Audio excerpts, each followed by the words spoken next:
Pero kung nasa Kristo ka, hindi galit ang Diyos sa'yo. Dahil ang nakikita ng Diyos sa Kristo, hindi ka. Ano yung saan ang ganun pakiramdam? Ano yung saan magtrabaho, alam mo, hindi galit ang Diyos sa'yo. Kasama mo yung Diyos, nagtatrabaho ka, ang sarap ng ganun pakiramdam. Kaya nga ho ito, nagulat po ako kung paano inaplika ni David ito. Si David, sabi niya, sa 2 Samuel 22, itong sabi ni David, He reached down from on high and took hold of me, and He drew me out of deep waters. Ano niya? Sabi ni David, hinango ako ng Diyos sa lalim ng tubig. Niligtas niya ako sa makapangyarihan kong kaaway. Sa aking mga kaaway, malalakas. Hinarap ko sila, sabi gano'n, sa araw ng aking kapigatian. Pero ang Diyos ang siyang kasama ko. Pansin niyo kung bakit niya sinabi yun. Tingnan niyo po. Sabi niya, dinala niya ako sa isang maluwang na lugar. Niligtas niya ako. Tuwang-tuwa ang Diyos sa akin. Sabi niya, at kinaugnay ako ng Diyos ayon sa kalinisan ng aking mga kamay. Ako'y kanyang ginantimpalaan. Ano niya? Dahil ako'y matapat na lumakad sa kalooban ng Diyos at wala akong ginawang masama na tumalikod ako sa Diyos. Pag-isipan niya, ito'y awitin ni Pablo, ay ni David, 2 Samuel chapter 22. Nasusunod po niyo? Alam niyo po ba kung ano nangyari nung 2 Samuel chapter 11? Nauna yun, ha? Okay itong marinig ninyo kung bago yung chapter 11. Ang problema, tapos na yung chapter 11. Ano yung nangyari kay chapter 11? Isang araw si David, sa chapter 11, dapat nakikidigma siya, hindi siya nakidigma, nandun sa palasyo, gabi.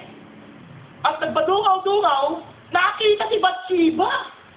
Eh, ano yung si Bathsheba? Mahilig maligo yun. Kaya ang pangalan, Bathsheba.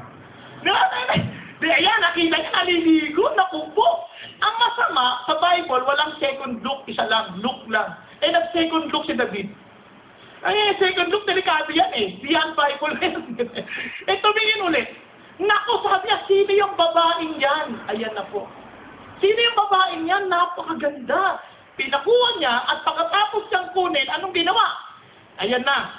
Huwag na natin pag-usapan yun dahil ay ginawa yun sa lihim na lugar. So pagkatapos po, nung malamang buntis si Bathsheba, pinatawag yung asawa para mapagtakpan. Dahil hindi mapagtakpan, dahil yung asawa ay si Uriah bilang marangal na sundalo, hindi ko pumunta. Hindi umuwi ng bahay. Sabi niya, paano kung umuwi? Tanaw ng digmaan. Ang aking mga kasama ay nasa labas.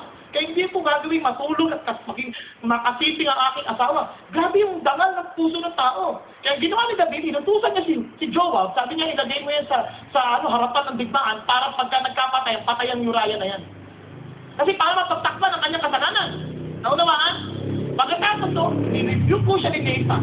At pag-rebuke ni Nathan, nagsisi si David. Itong sabi ni David sa Psalm 51. Have mercy on me, O God, according to your unfailing love, according to your great compassion, blot out my transgression, wash away all my iniquity, and cleanse me from my sin. For I know my transgression, and my sin is always before me. And against you, you only have I sinned and done what is evil in your sight, so that you are proved right when you speak and justified when you judge. Surely I was sinful at birth, sinful from the time my mother conceived me. Surely you desire truth in the inner parts, you teach wisdom in the inmost place. Sisi na siya, sabi niya, cleanse me with hyssop, and I will be clean. Wash me, and I will be whiter than snow. Yan ang kanyang panalangin. Panginoon, linisan ninyo ako. Pag hindi pa, naniwala ako sa Diyos, ha? Minsan ganun tayo, hindi tayo tawad, Panginoon, patawarin ko ako. Pag-isawagan ko, pinatawad na kaya ako, pinatawad na kaya ako. Itong si David, pag-pray niya, naniwala siya sa Diyos, nakikinig. At itong sabi niya sa Psalm 32, Blessed is he whose transgressions are forgiven, whose sins are covered. Blessed is the man whose sin is the Lord does not count against him, and in whose spirit is no deceit. Sabi niya, yan ho yung wala ng condemnation. Paghingi niya, he held on to the promise of God. Sabi ng Panginoon, if you confess your sin, He is faithful. Ulitin ko sa Tagalog. Sabi niya, kapag hiniyag mo yung kasalanan, siya ay tapat. Ulitin ko, at makatarungan o makatwirang linisan at patawarin tayo sa ating mga kasalanan. He is faithful and just. Ibig sabihin, pag hindi ka pinatawad, yan ay hindi makatarungang bagay. Bakit? Dahil binayaran na ni Kristo sa krus ng Kalbaryo ang ating kasalanan. Yan ay kung kay Kristo tayo. Naunawaan po? Hello? Okay pa kayo? Yan ay kung kay Kristo tayo. Alam niyo po, sa maraming pagkakataon, hindi tayo makagalaw-galaw ng may tiwala sa Diyos. Kasi isip natin, kinukundi na tayo ng Diyos sa mayat maya eh. Pag may nangyari, naku, pinaparusahan ako ni Lord. Naku, kaya nangyayari ito kamalas-malasan sa buhay ko kasi kasalanan mo sa Panginoon. Hindi po, hindi gano'n ang ating Diyos. Basahin Psalm 103. Kung totoo gano'n ang Diyos, wala nang buhay sa atin. Alam niyo yun? Tingnan niyo ang gawa. Si Ananias sa panahon ng revival sa church, patay ka agad na, nagsinungaling ng isa, patay ka agad. Kung yan ay gagawin ng Diyos kayo sa ating kalagitnaan, walang buhay. Yung katabi niya, patay yan. Hindi na yan aahon. Doon pa lang sa pagkanta kanina, yung pagkanta, kung meron lang ako 1,000 buhay, ibibigay lahat. Pagkanta pa lang yan, patay ka eh. Sasabihin lang, sinungaling. Yan ang iisang buhay mo, hindi mo ginagamit para sa akin eh. 1,000 pa. Naku, ano yung sabihin? Palagay ito, tumbahan lang. Huwag kayo, mahiya kayo ha, sa mahilig sasabi natin dito. Pero totoo yan. Minsan, mabuti na lang ho, mahabagin ng Diyos. Kasi ho, kinuha niya na yung kasalanan natin sa krus ng Kalbaryo eh. Naintindihan po natin. At itong napaganda, hindi lang tayo pinatawad, binigyan pa tayo ng kapangyarihan, mabuhay, ng matuwid. Kasi pinatawad ka nga, paano magkasala ka na naman? Paano mo? Ang hirap naman nun. Pero hindi. Sabi niya Panginoon, binigyan niya tayo kapangyarihan, binigyan tayo ng righteous lifestyle. Tignan natin verse 5 to 17. Mabilisan lang po. Doon sa mga nakapikit, buksan lang yung mga mata.